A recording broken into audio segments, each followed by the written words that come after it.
nice and toasty up here. It's about to be cold. Have a great day. 38 days cash fare. It's popping people, it's Dante. Just get my morning started off here. Flipping my GoPro. Let's bundle up. It's cold.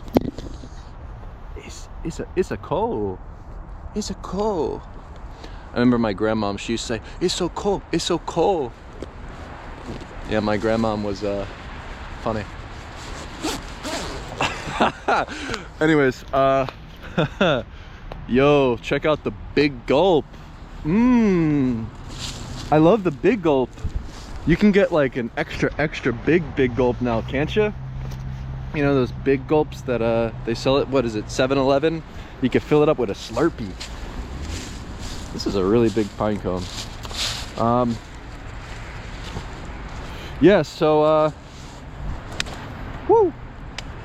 Thinking today about oh, look at the plane. I love when you see the plane and that stream behind it. It just reminds me that you can go anywhere. Like, it's so crazy that we have planes. Like, we have metal objects that soar in the sky and you can teleport places. You know, it reminds me of like video games, you know, like those open world video games. I think of Skyrim, Fallout, and you can teleport. You can sort of like go from one town to the other by pausing the game and selecting a different village. That's what it feels like. It's like fast traveling in a video game when you go on an airplane. It still amazes me that we have this ability. It's just incredible. And to think that we're living in a time where somebody is trying to get us to Mars is really inspiring and has me optimistic and hopeful for the future. Yeah, it's pretty cool. Yeah, I think in those games too, it's like you can either fast travel or go adventure mode, right? Where you just take your horse or you walk there yourself. And I always like to take the long road, right? I always like to play the adventure mode in the open world instead of fast traveling. You know, you could speed run the game. You know, you could go from point A to point B, fast travel, go through all the main missions. But I like the side quests. You know, I like to kind of just open explore. I like to do my own thing. And you know, it's just how I've always been. You know, I think I have this inner child within me. What does it mean to be childlike? So you hear the word child or childlike and you might think of immaturity, right? Oh, you're an adult, you can't be a child forever, right? You know, grow up, you know, be an adult.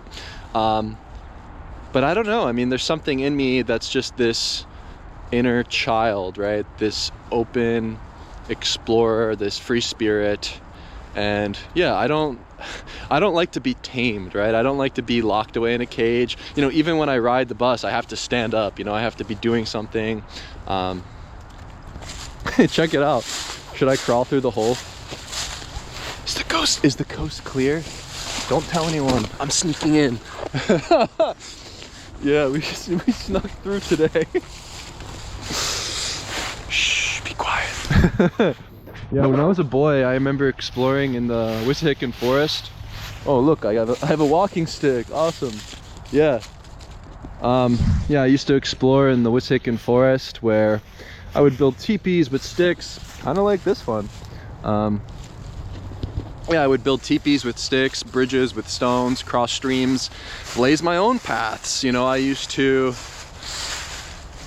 forge my own trails deep in the woods where there were no paths. I used to climb trees, swing from vines, sharpen spears, attempt to hunt deer.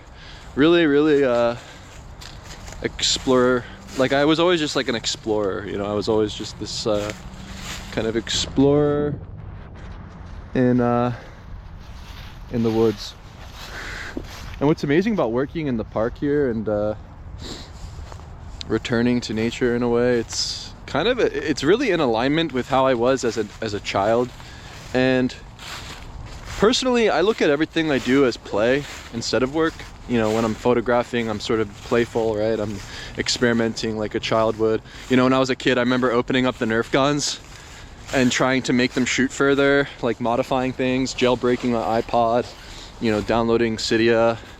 I remember everyone in 8th grade, they gave me their iPods and I jailbroke everybody's so we could play Tony Hawk when no one else could. or whatever.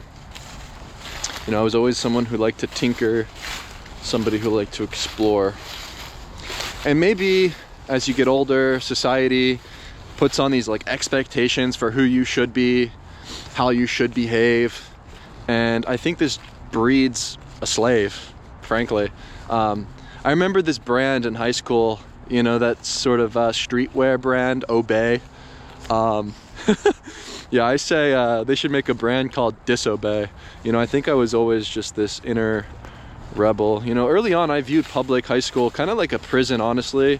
I didn't like that when I entered school I had to put my bag through an x-ray machine. I had to go through a metal detector. The doors were locked. You know, you weren't really permitted outdoors during lunch, and you just kind of go through the motions, trapped inside for 8 hours.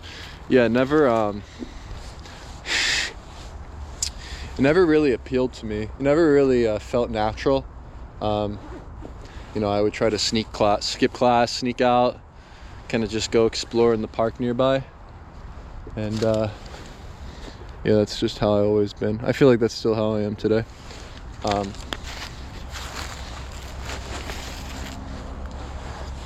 Yeah, I don't like being caged in. You know, I like to sort of question things. Like yesterday I was having a conversation with somebody and the TV was on, and I was asking, you know, why, you know, what is this, who is that? And they're like, what are you, like a little kid? Like, what, do you don't watch TV? How do you not know these things? I'm like, yeah, I don't watch TV. And so maybe yeah, we become less curious as we get older. Everything becomes more obvious. I don't know, I think that that's kind of sad, you know. I think the point of life for me is to increase my curiosity each day, you know, just to be eager for the sunrise that's peering above the horizon right now that I can see. You know, that is what makes me smile, is like just being eager and curious and open for the day, you know, just sort of ready to get the day started.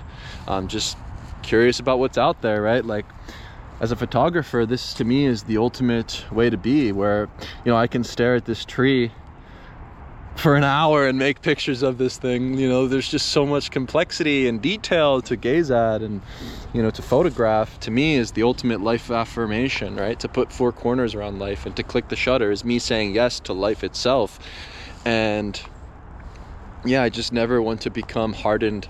I never want to become, you know, a master of photography, but to remain an amateur forever, like a kid, you know, just a kid. You know, a kid isn't burdened by societal norms. A kid doesn't really have any ideas of sin, right? When you're a kid, you lash out, you cry, you pout, you shout, right? You're joyful, you scream. Your sort of emotions or your response to things are very pure and innocent, right? And I think that these experiences in life, you know, the sin, like this idea of sin, you know, this idea, I think, breeds a lot of guilt, a lot of shame, a lot of fear within just people generally. But I think to not judge yourself and to just love yourself for who you really are is really critical in this modern world of judgment. And I think this is the path to freedom, is to sort of recognize that at the end of the day, right, there's something divine. I think that, like, God is the final judge, right? Like, no human, like, mortal flesh creature should be the judge, right? And so yeah, maybe yeah, we should just be like a kid. Seems to be the way to pure joy. You know, a child has pure joy, and is that such a bad thing after all? I don't think so. I think life is really fun, you know. Just gotta free yourself, unchain yourself. Yeah. The eternal return to childlike curiosity. Yeah, this to me is the ultimate aim of an artist, of a photographer. Yeah, it's all in the childlike spirit of play.